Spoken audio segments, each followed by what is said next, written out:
j'aimerais que nous écoutons la parole de Dieu. Donc, Nzambe etali circonstance tozali na yango ya kokulisa ordination. La parole de Dieu concernant les circonstances qu'on a de l'ordination. C'est Jésus-Christ avec ses disciples. Eza Yesu Kristo elongola bayekoli na ye. Après les avoir appelés, Na nsima ya kobianga bango, il les a formés, abongisi bango, il les a équipés. apesi bango na makoki. Et maintenant, c'est le moment pour les envoyer, Nde bongo eza ntango sika mpona pour kotinda bango, mettre en pratique les enseignements qu'ils avaient reçus. mpona kotia na misala malakisio bazwaki. Nous pouvons dire que c'est une phase probatoire. Tokoki koloba ete eza ntango moko ya ngangonga. Jésus veut se rendre compte de comment les disciples ont assimilé la matière. Yesu alinga tala lolenge kani bayekoli bayekolaki malakisi. Je voudrais que même si vous ne pouvez pas retenir tout aujourd'hui, Alingi ete atako kotakana nyonso mais au te, moins que vous puissiez retenir ceci. kasi yokaka ta oyo. Jésus nous appelle à la fidélité Yesu azobela biso na bosembo et non au succès. te na ngala. Oui, à la fidélité, Iyo na bosembo non au succès. te na ngala. Jésus-Christ lui-même, le Seigneur, Yesu Kristo ye moko nkolo, Dieu parmi nous. Nzambe kati na biso. Lorsque nous sommes dans le chapitre précédent, chapitre 5, Apo toala mokambo ya mitano, nous le voyons faire autant de miracles, tozomona ye kosala bikambo ebele, prodiges, bikamwisi, de guérison. balobiko, Et il quitte là. mpe alongwe wana. La Bible nous dit qu'il part dans sa patrie. Bibi ake na sika na Il libota na ye. part dans son village natal. Ake na mboka na sika ya Il botama. part auprès des siens. Ake epai bango ya Là où ye. se trouve sa famille. Bisika libota na Là ezali. où se trouvent ses amis et connaissances. Bisika balingani mpe Il bayebaki rentre bazala. chez lui Asongi epai na avec ye. la même parole, Na liloba moko avec wana. le même Na enseignement. matakisi Il est le même Jésus. aza Yesu moko C'est lui wana. qui a fait le miracle ailleurs. C'est le même Jésus qui rentre chez Yesu lui. moko aza asongi epai na ye. Est-ce qu'il l'a fait par hasard? Boni asali yango na poasa. Non, Jésus n'a rien fait par hasard Yesu dans asalaki son eloko ministère. moko te na poasa na Il motoko n'avait na que ye. trop peu de temps et chaque minute était importante. Nyonso asali na Chaque minute était nécessaire. Et même le geste qu'il faisait était très important à tout moment. Le fait pour lui de rentrer à Nazareth n'est pas par hasard. Cela a un but. Et il savait ce qu'il attendait. La Bible nous dit que quand il est rentré, on l'a vu dans la synagogue, dans les temples, en train de prêcher, d'annoncer la bonne nouvelle du salut. Appeler les gens à la repentance, appeler les gens à revenir à Dieu, à restaurer les relations avec Dieu, à revenir au Seigneur. Oui, la réponse à l'évangile, c'est ce qui crée le miracle. C'est ce qui crée le miracle. Mais il est en face d'un public indifférent. Il se trouve en face de gens qui ne les trouvent pas extraordinaires. Les gens qui disent, mais c'est un homme ordinaire. Nous les connaissons très bien. Oui, il est de notre village. Oui, d'ailleurs, il est même de notre famille. Nous avons de parenté avec lui. Mais c'est un simple charpentier, ce garçon-là. Nous connaissons son père. Nous connaissons ses frères. Mais moi-même, je suis ami à son frère. Mais ses filles aussi sont parmi nous. Mais quelque chose nous échappe. D'où lui vient cette sagesse? Qu'est-ce qui fait qu'il fait des miracles comme ça? Mais c'est un homme, un garçon comme ça. Et ils l'ont considéré comme un obstacle. Ça, c'est vraiment un obstacle. Oui. Et la Bible dit que ses frères l'ont rejeté. Ils ont refusé de le goûter. Ils ont refusé de croire en lui. Ils ont refusé de lui faire confiance. Oui. Mais ceci n'étonne pas Jésus. Jésus profite pour faire toute une pédagogie à ses disciples. Il trouve ce rejet comme un enseignement pour fortifier, pour encourager, pour préparer ses disciples qu'il est en train d'envoyer en mission. Alléluia. Amen. Et quel est l'enseignement pour Jésus?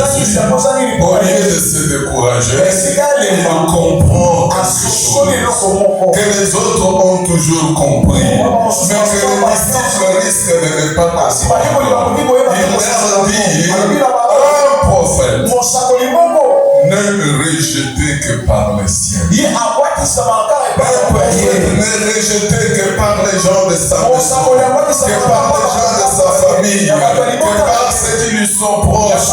Il peut avoir la gloire. Vous avez vous-même vu qu'au-delà de Nazareth, j'ai fait autant de miracles parce que j'ai trouvé les gens qui m'ont fait confiance. J'ai trouvé les gens qui m'ont trouvé extraordinaire. Mais avec mes frères et sœurs, je ne peux rien faire de plus. Car en réalité, le miracle, c'est le produit de la foi. La guérison ne peut provenir que de la foi. La délivrance ne peut provenir que de la foi. Mais lorsque le terrain est stérile, ne forcez pas. Ne forcez pas. Votre devoir est d'annoncer. Vous n'avez pas l'obligation d'opérer le miracle. Annoncez seulement. Et lorsque la parole trouve la foi, cette rencontre produit le miracle. Et s'il n'y a pas eu de miracle, ce n'est pas de ma faute. J'allais me reprocher si je n'avais pas fait ma part. Mais moi, j'ai fait ma part. J'ai annoncé, j'ai prêché, mais les gens n'ont pas répondu. Alléluia. C'est à elle la faute. Oui, à la fidélité, non au succès. Oui, à la ferme fidélité. Restez fidèle, restez ferme dans votre foi, restez engagé avec le Seigneur. Vous êtes appelés par le Seigneur. Et Dieu sait pourquoi il vous a appelé. Vous n'avez pas impressionné le Seigneur. Personne n'a impressionné le Seigneur. Et personne ne peut impressionner le Seigneur. Même si vous avez un CV qui peut paniquer tout le monde, cela ne peut jamais impressionner le Seigneur. Dieu veut prendre du néant, et parce qu'il sait ce qu'il veut, et il sait ce qu'il attend de toi, c'est lui-même qui peut te transformer. Il peut te transformer, il peut t'équiper, il peut te reformer, il peut te rendre capable de transformer les autres. L'appel de Dieu est précieux. Être appelé de Dieu, c'est plus qu'un prestige, c'est plus qu'un honneur, En réalité, l'Église, c'est l'ensemble de personnes, de femmes et des hommes que Dieu a appelés, que Dieu a mis à part. Femmes et hommes qui appartiennent à Dieu, uniquement à Dieu, pas à une autre personne, uniquement à Dieu et pour la gloire de Dieu. Mais voilà que parmi les gens que Dieu a appelés, il appelle encore les autres d'une manière particulière, d'une manière spécifique. Il les appelle pour une mission. Les disciples. Ne soyez pas scandalisés. Ne vous découragez pas. Les gens peuvent accepter. Ils peuvent ne pas accepter. Les circonstances peuvent être favorables. Elles peuvent être pas favorables. Mais ce qui est important pour toi, c'est faire ta part. des problèmes. Peu importe. Laissez-moi. Répondez oui à obéissez à l'ordre du Seigneur. Celui qui a dit viens, il a tout un projet pour toi. Celui qui a dit viens, il a toute une vision pour toi. Celui qui a dit viens, il a tout un programme pour toi. Dieu peut merveiller. Il faut lui faire confiance. Il faut être fier de l'appeler par Dieu, d'appartenir à Dieu. Je ne dis pas seulement pour ceux-ci que nous allons consacrer, ordonner ce soir, mais je le dis pour toute l'Église, pour ceux qui se reconnaissent en Dieu, en Jésus-Christ. Parce que vous êtes appelés, il faut en être fier. Il faut en être fier. Et retenez non au succès, oui à la fidélité.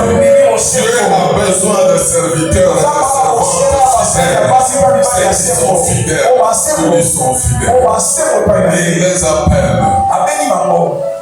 Lorsqu'il a terminé, on dit qu'il est parti dans le village voisin. Dans le village voisin. Il a travaillé. Et là, la parole a trouvé du succès. Parce que la réponse était favorable. Parce que le terrain était favorable. Alors, il le met dans des contextes différents. Le premier contexte, c'est chez lui-même dans son village. Et le deuxième contexte, c'est ailleurs. C'est pour dire que dans le ministère de Dieu, tous les jours ne sont pas les mêmes. Il y a des jours où ça peut aller, des jours où ça ne peut pas aller. Cela ne signifie pas que Dieu t'a abandonné. Cela ne signifie pas que Dieu est loin de toi.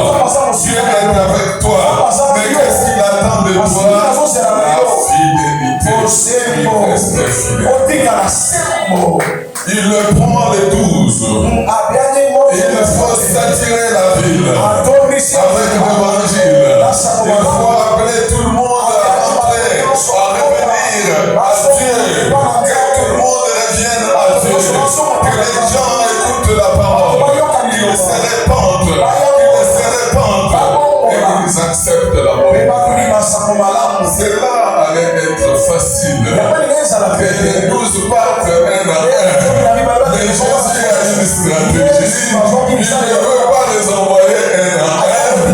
Travailler, c'est aussi question de méthode. On ne peut pas travailler sans méthode. On ne peut pas travailler sans stratégie. On ne peut pas travailler sans objectif, sans but. Jésus, c'est un véritable organisateur.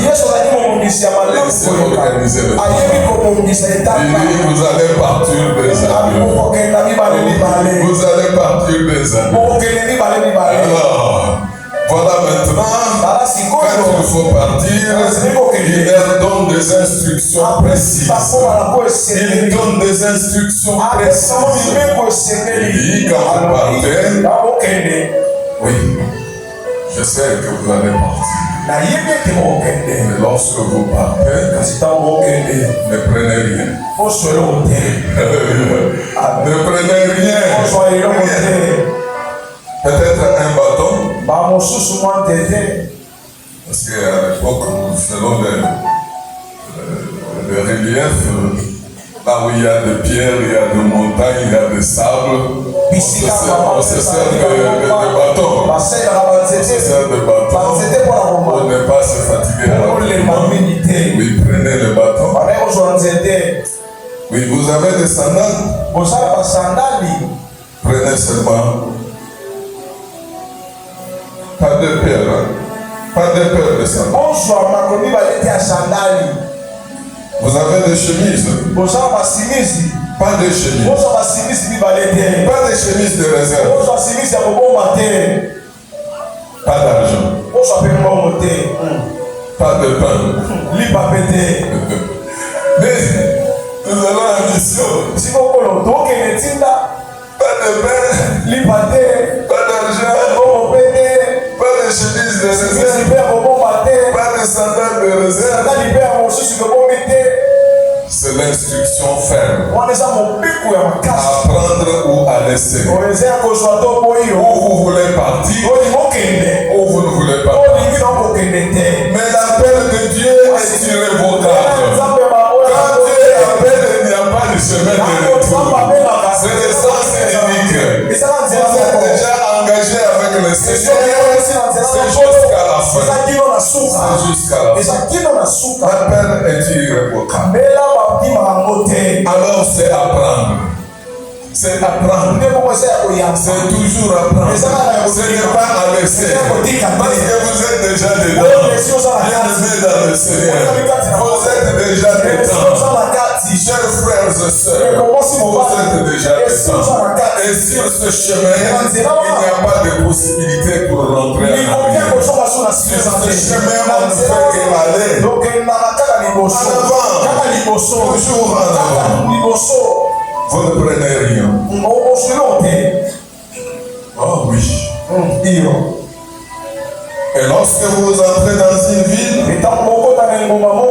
s'il y a une famille qui vous reçoit, restez là jusqu'à la fin. Ne regardez pas une autre maison. Seulement là où vous avez reçu, restez là. Allez travailler, rentrez là.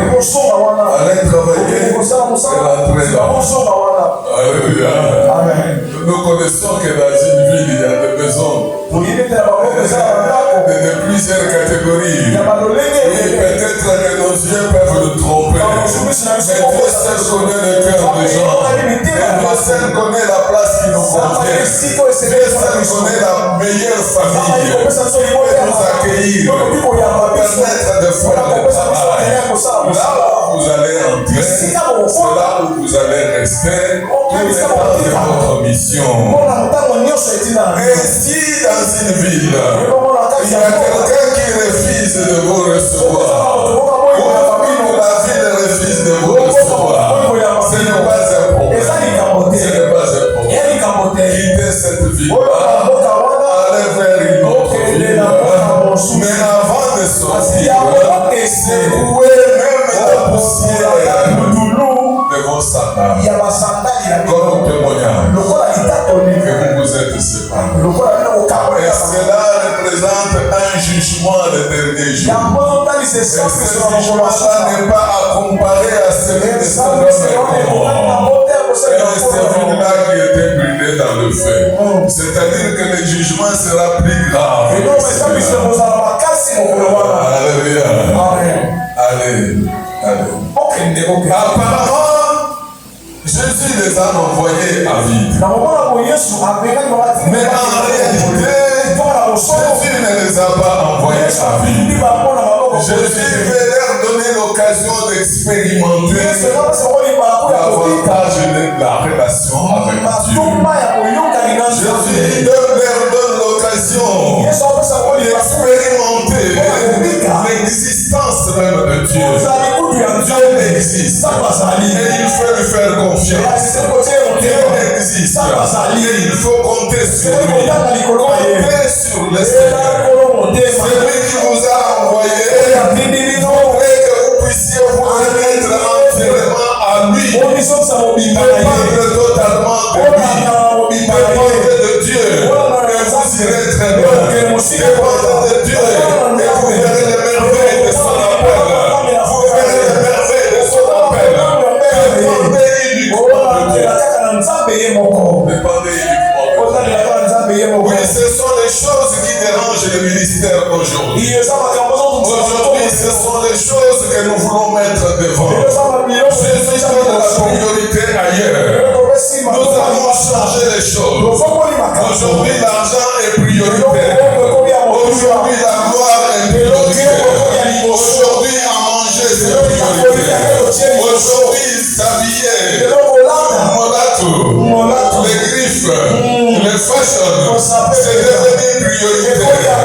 Les choses secondaires, les choses qui ne comptent pas dans la paix du Seigneur, les choses que Dieu peut nous donner à travers notre fidélité. fidélité, à travers notre obéissance. Quand nous obéissons et quand nous partons, Dieu nous prend en charge. Vous voulez que Dieu vous prenne en charge, c'est en obéissant. C'est en obéissant. Quand je dis partez, laissez tout. Partez, parce qu'il est tout pour vous. Dieu est tout pour moi. Dieu est tout pour moi. Alors, ce texte nous envoie à deux leçons importantes. La première leçon, c'est que Dieu équipe ses disciples. Il équipe ses disciples. Il leur donne la puissance nécessaire.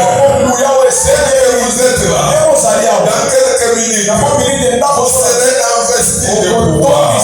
Dieu vous donne la puissance nécessaire pour les servir. N'allez pas chercher ailleurs. L'Église aujourd'hui est en difficulté. L'Église aujourd'hui est dans les ténèbres. Elle est appelée à être la lumière. Elle est devenue ténèbres. Elle qui est appelée à être la solution. Elle est devenue problème. Parce que nous avons des serviteurs qui cherchent la puissance ailleurs. Qui cherchent la puissance en dehors de l'appel. En dehors de celui qui les a appelés. En dehors de celui qui les a envoyés. Dieu est vivant. Le Seigneur est vivant. Jésus-Christ est vivant. Il est capable de vous envoyer nécessaire pour vous. Il est capable nécessaire pour réussir la mission. Et il connaît, celui qui connaît. L'Église vous a étudié. L'Église vous a évalué. Oui, l'Église vous a coté. Mais celui qui vous a appelé, c'est ce qu'il peut faire. C'est ce qu'il peut faire. Celui qui vous a appelé. Et la deuxième leçon, Jésus montre à ses disciples que vous n'avez pas à vous soucier. Que vous préoccupez pas. Les choses à manger, à boire, des vêtements. Vous avez quelqu'un qui sait vous prendre correctement en charge.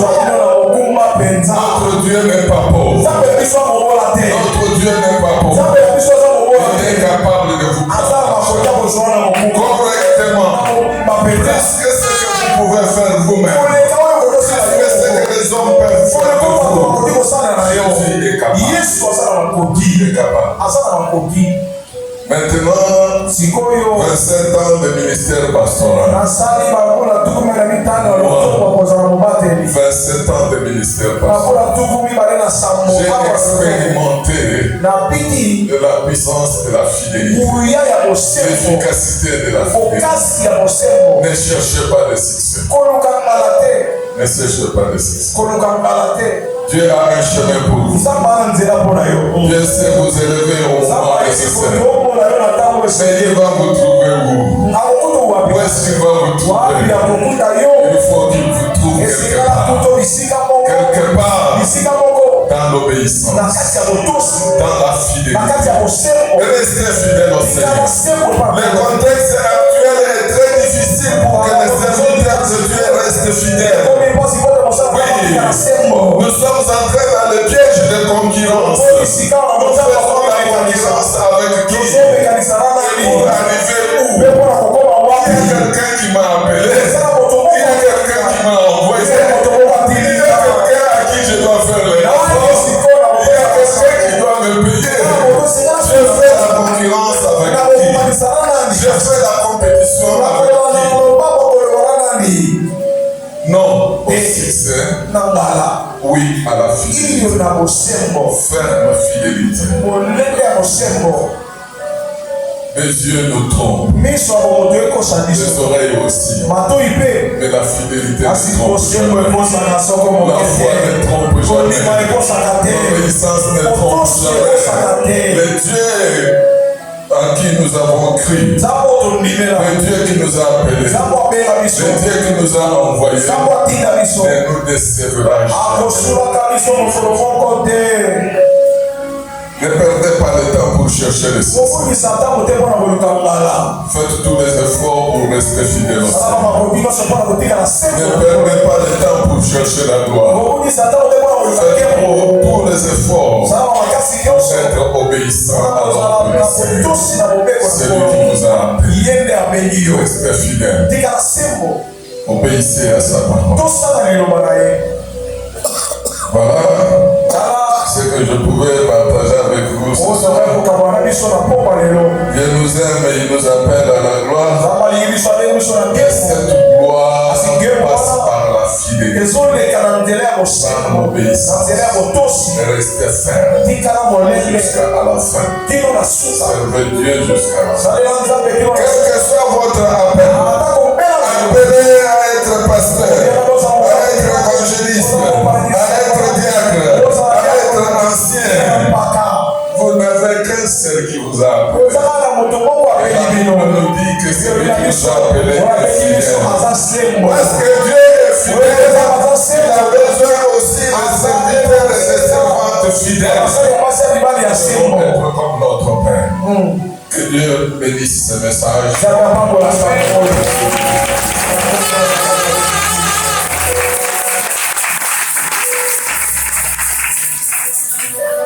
Nous voulons répondre à ce message par la prière. Je vous demande de vous mettre debout.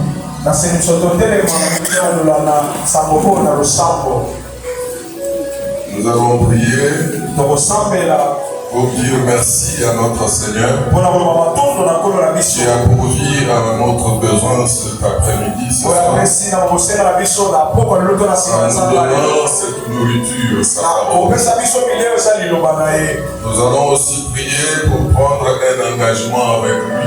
Pour lui dire notre engagement pour la fidélité et l'obéissance. Et que Dieu nous donne la grâce. Que Dieu nous assiste. Que Dieu nous donne la force. Et puis rester fidèle jusqu'à la fin. Prions le Seigneur. Éternel notre Dieu, nous te disons merci, toi qui nous aimes et qui nous connais. Merci, toi qui nous as envoyé ta parole ce soir. Toi qui nous invites à la fidélité, à l'obéissance. Seigneur, nous réalisons que ce n'est pas facile, humainement. Nous avons besoin de toi. Écoute la prière de tes enfants. Écoute la prière de tes serviteurs. Écoute la prière de tes servantes. Aide-nous à te rester fidèles et à t'obéir dans toutes les circonstances. Dans le nom précieux de notre Seigneur et Sauveur Jésus-Christ, nous avons ainsi prié. Amen. Amen. Veuillez vous asseoir.